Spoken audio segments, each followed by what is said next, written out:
Hey, what is going on, guys? This is Jake at That Fit Friend, and today I'll be comparing the Nike Metcon 8 to the Reebok Nano X3. As always, timestamps are down below. But that being said, let's dive in.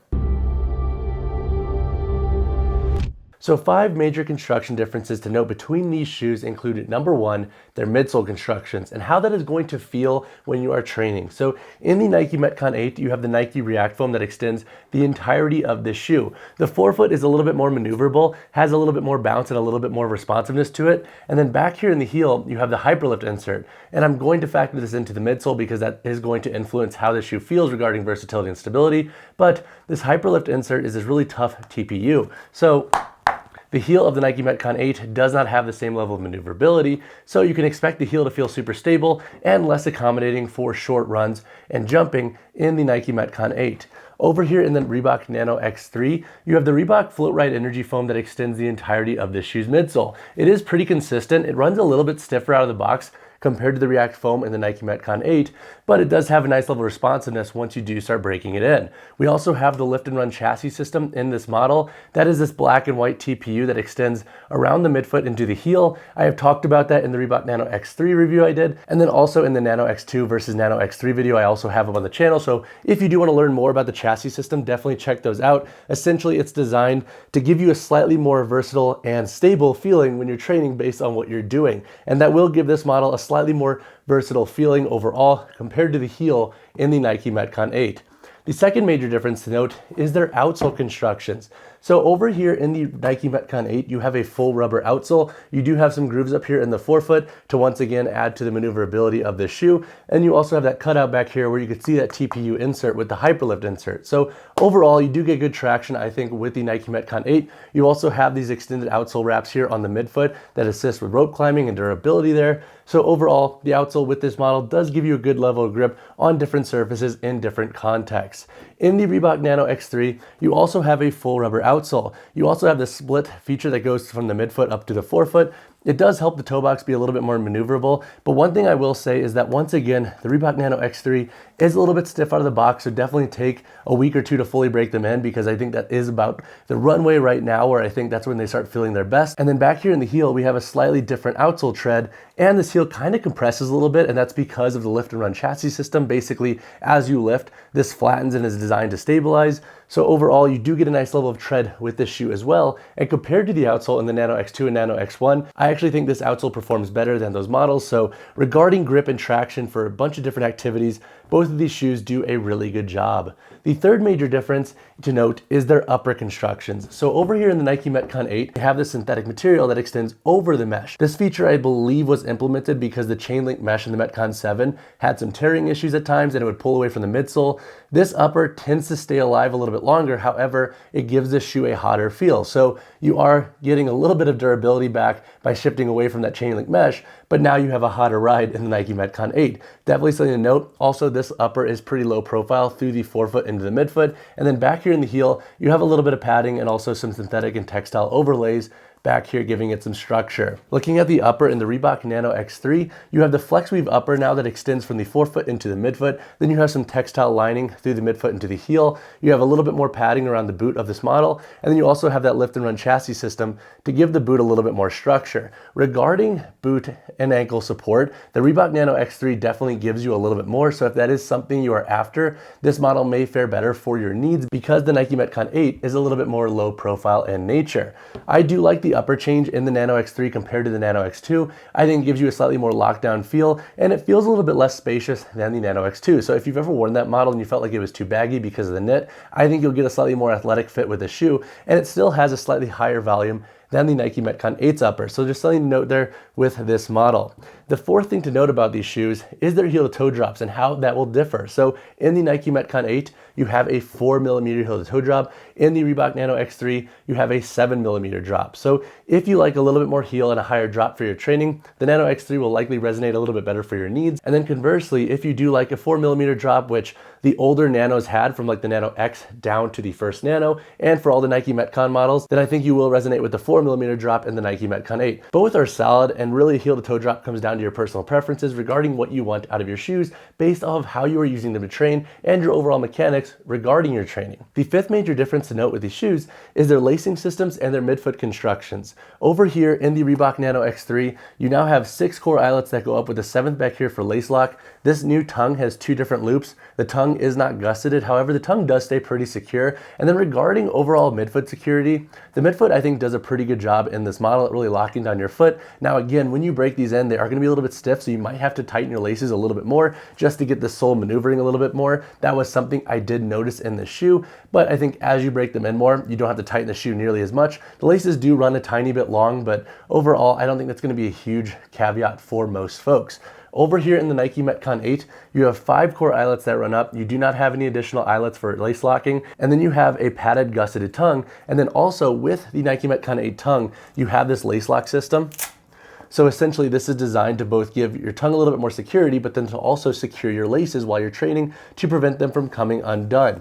Both shoes I think have pretty good midfoot systems regarding security, so I don't think either is necessarily better than the other. It's just going to come down to your preferences regarding how you want your shoe to fit, because both of these shoes I think do a pretty good job at really locking down that foot. But now let's talk about some performance differences between the Nike Metcon 8 and the Reebok Nano X3. All right, now let's cover some performance differences between the Metcon 8 and the Nano X3. When it comes to lifting, which model is better? So I think for most folks, the stability in these shoes should be plenty fine for their overall strength needs. Squatting over 365 in these shoes have both been fine. Deadlifting over 500, both of these shoes have been stellar. In the Nike Metcon 8, I think its main claim to fame regarding its overall stability is this Hyperlift insert. It gives you a nice lockdown feeling when you're squatting, gives you a nice level of stability overall, and you get a nice level of traction with this model's outsole. So when it comes to just dedicated strength training, the Nike Metcon 8 does a really good job. The Reebok Nano X3 also does a pretty dang good job as well. You get a nice level of stability with this Float Ride Energy Foam midsole. Whether you're squatting or deadlifting heavier or even cleaning a little bit heavier, the shoe does a pretty good job. And I actually like this model's stability a tiny bit more than the Nano X2 because that lift and run chassis system. I actually think it gives the heel a slightly more locked down feeling compared to the heel in the Nano X2. So now which model is better? Honestly, both are pretty dang similar for most folks' individual needs. What I would suggest doing is instead factoring in the fit of each shoe and the heel to toe drop and seeing which aligns best with your overall preferences. When it comes to CrossFit, which model is better? So both of these shoes have been pretty good. However, there are a couple of caveats with each of them. So in the Nike Metcon 8, its main drawback for CrossFit workouts are WODs that include a lot of jumping or any form of interval running work.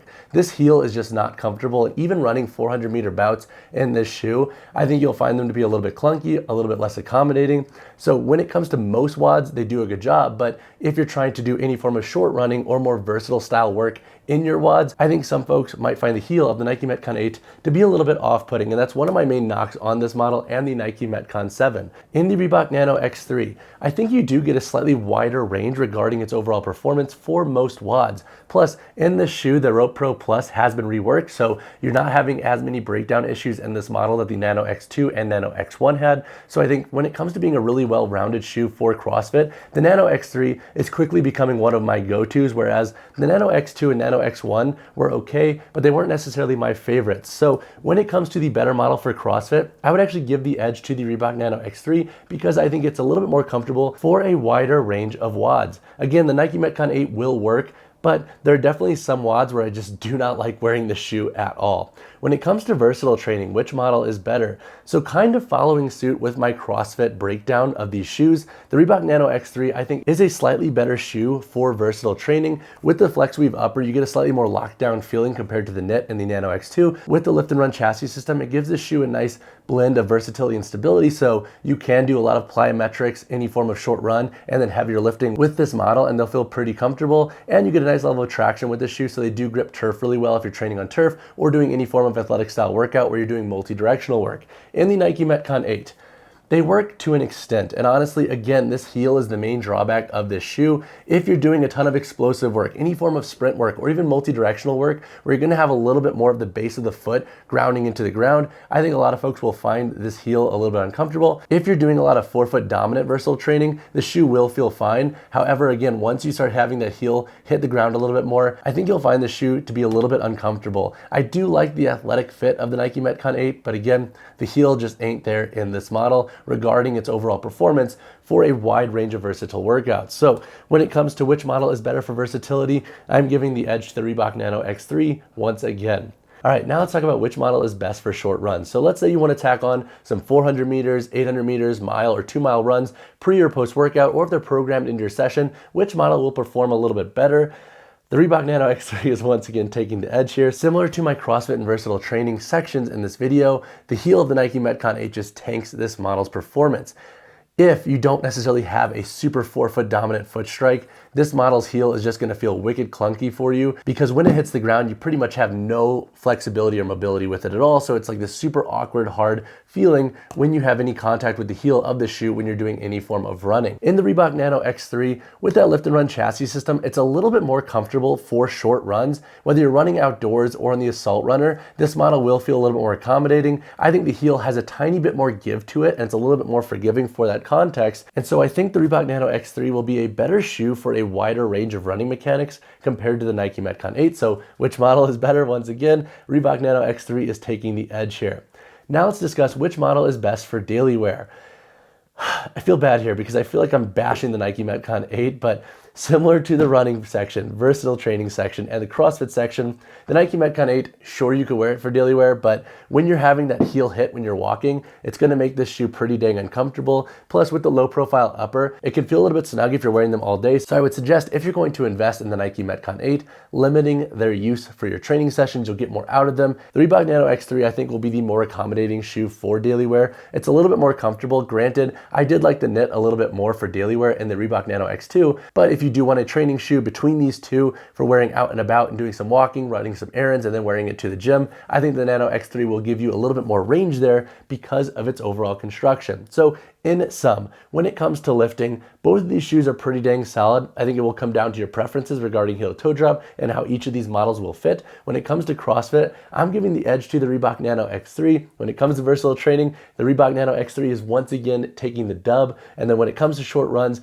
the Reebok Nano X3 is once again taking home the win. And then lastly, for daily wear, both shoes can technically work, but if you want a little bit more comfort, go Reebok Nano X3. And I would suggest not wearing the Metcon 8 for a daily wear basis and just saving them for your training sessions. So when it comes to the price differences of the Nano X3 and the Nike Metcon 8, in the Nike Metcon 8, you can expect to pay $130 USD, whereas in the Reebok Nano X3, you can expect to pay $140 USD.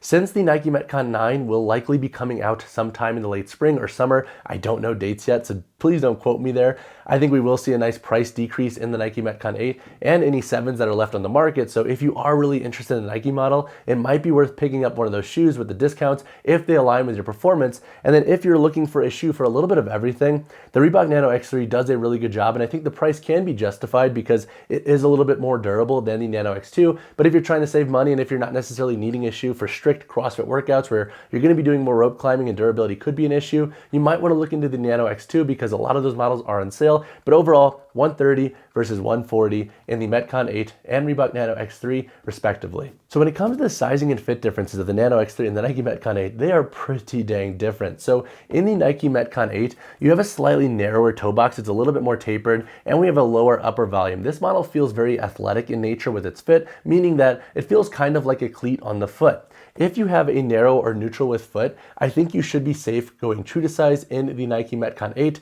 They run pretty true regarding their length, and they have more of like a neutral / narrow bias through the toe box here. If you have wide feet, I would say pass on the Nike Metcon 8. I don't think they'll be the best shoe for you. And if you size up in this model, because we don't have a super flexible heel and a lower profile heel back here, I'm worried that you'll run into heel slip issues in this model, which has been an issue in other Metcon models as well.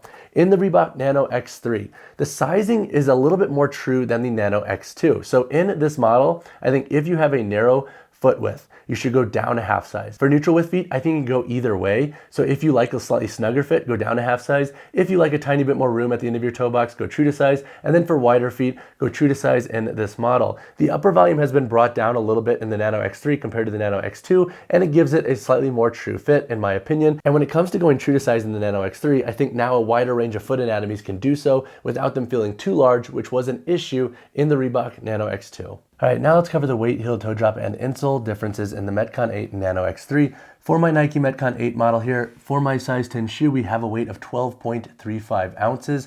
In the Reebok Nano X3 for my size 10 model, we have a weight of 13.20 ounces. The heel to toe drop in the Reebok Nano X3 is 7 millimeters. In the Nike Metcon 8, the heel to toe drop is 4 millimeters. Both of these models have removable insoles. However, if you have custom orthotics, I would say actually go with the Reebok Nano X3 because you will get a slightly higher upper volume in the shoe to accommodate different orthotics and thicknesses. All right, now let's do a construction breakdown of the Metcon 8 and the Nano X3. Looking at the toes, both models have extended outsole layers that wrap up. I personally like this for durability purposes. And then looking at the uppers of these shoes, in the Nike Metcon 8, once again, you have this mesh with the synthetic overlays. And then looking at the heel back here, you do have a little bit of padding and a slightly more structured fit and feel to it. So you do have a little bit more material back here in the heel. Looking at the upper in the Reebok Nano X3, you have flex weave upper that extends from the forefoot into the midfoot. And then you have some textile overlays that extend from the midfoot into the heel. And then you also have that lift and run chassis system here. That is this black piece and white piece that extend from the lateral midfoot and medial midfoot around the heel. Looking at the midsole constructions, we have a Reebok Float Ride Energy Foam throughout the entirety of this shoe's midsole. And then we also have a reworked Rope Pro Plus feature here on the lateral and medial midfoot of this shoe. It's a lot more dense and there's no more lip, so I think this will give you more durability long term versus prior Nano models, aka the Nano X1 and Nano X2. In the Nike Metcon 8, you have Nike React Foam that extends the entirety of this shoe's midsole. You also have this outsole layer that wraps up on the medial and lateral side for rope climbing support. And then you have that Hyperlift insert back here in the heel and a TPU layer for assisting with handstand push-ups. Overall, the Nike Metcon 8's forefoot is a little bit more maneuverable and then the heel is pretty dang clunky. Looking at the midfoot constructions, over here in the Reebok Nano X3, you have 6 laces that run up. It is a traditional lacing system. You have a 7th lace back here for lace lock. You have a padded mesh tongue, and you have 2 loops here on the tongue to help give it security. This tongue, once again, is not gusseted. Over here in the Nike Metcon 8, you have 5 core eyelets that run up. They're a traditional lacing system, and we have a gusseted tongue with a lace lock feature up here at the top that serves as your main loop for tongue security, but then also lace security. Looking at the outsoles, you have full rubber treads on both shoes. Over here in the Reebok Nano X3, you have some split featuring here through the midfoot into the forefoot, and then back here in the heel, there is a little bit more compression because of the lift and run chassis system. And then in the Nike Metcon 8, you have some grooves up here in the forefoot to help give this forefoot a little bit more maneuverability. And then you have a slightly different tread pattern here at the midfoot. And again, these are for these wraps here that are designed to give you more rope climbing support. And then back here in the heel, we have that TPU cutout, which you can see, it almost gives this shoe like a suede weightlifting shoe look and vibe. Looking at the insoles, once again, both models feature thin foam removable insoles, but that pretty much wraps up the gist of these models' constructions and how they compare. If you have additional questions on either of these models, drop a comment down below. All right, guys, that breaks down my comparison of the Reebok Nano X3 and the Nike Metcon 8. Hopefully this video was able to shed some light into which model will be best for your training needs. When the Nike Metcon 9 rolls out, I will have a comparison of that shoe versus the Nano X3, so definitely stay tuned for that. If you have additional questions on either of these shoes or which would match your overall needs and preferences best, drop a comment down below or reach out to me personally, whichever you prefer. And as always, guys, drop a like on the video, drop subscribe to the channel. I'll see you in the next one. Thank you.